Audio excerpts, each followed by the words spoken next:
another point that you were talking about was eliminating or at least minimising effects of transitioning.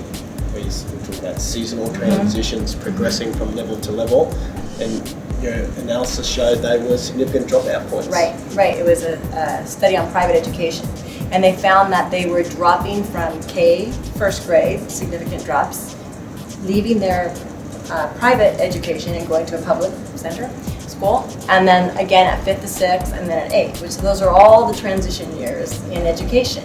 We finished kindergarten, now we're going to go to public school. And then from there's some 4-H studies about retention. And so we looked at that at Cali, and we identified many barriers that we put up, or transitions, where we have a big, it's the end of the season, we have a banquet. Well, that just says we're going to take the summer off. You're just signaling to the customer, if you're going to take a break now let's train you exactly when you should do this. Move-ups that are based on, you now graduated from this level to this level. Well, now that student usually has to move to a different day, different time, different teacher. And even though you try to say, ta-da, great, here's your ribbon and your medal, you still have to be aware that you've created a transition, which is a barrier. And it's a problem. it's become an avenue for people that's to when look they're for going to change, to drop out. So you can't eliminate all of them, but we had seasonal schedules. Here's the spring schedule, here's the summer schedule. Why advertise that? Why not just have one perpetual schedule? So now that it's summer, we'll take a break, because you just cued us to take a break. So one way you're looking at re-educating there was to actually take out some of those seasonal On terms for a side, And what about when they do progress from a level to level in the swim school, how do you now try and manage that to minimise? As I said, you can't eliminate it. Right. You can just try and minimise the dropout. Scheduling was the number one way that we minimize that, and we try to make sure that the classes that are going to progress to the next class, that class was the new class is offered same day, same time, one lane away. So for moms, scheduling wise, you're not forced to go to another day and time.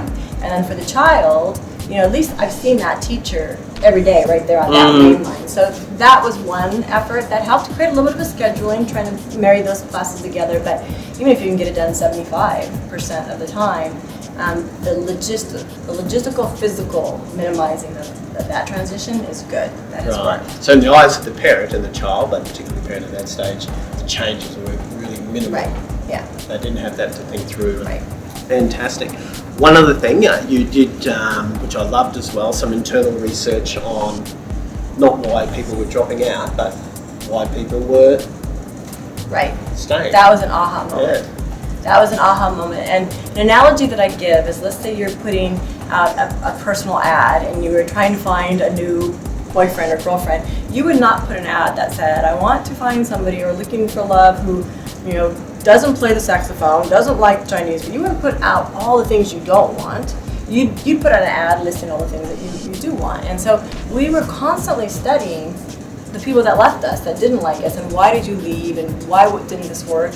And we were neglecting to pay attention to those that were here for a long time.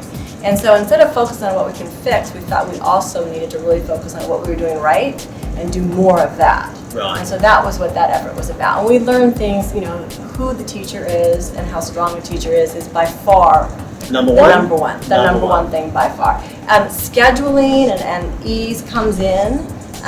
Not having changes in teachers is really important. They love the fact that they had the same teacher for the first 3 levels, and then even when they went into the team program, they were happy to find out that their first teacher oversaw the team program, so they still saw her at certain events.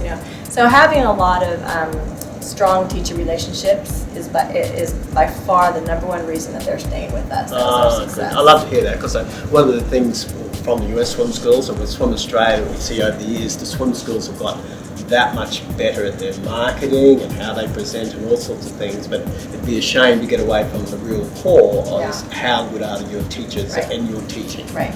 So in the end, and that reinforces that that's the number one thing what it's all about. Yeah, that's what we found, and they'll tell you it. It's easy answer for them. Right. Fantastic.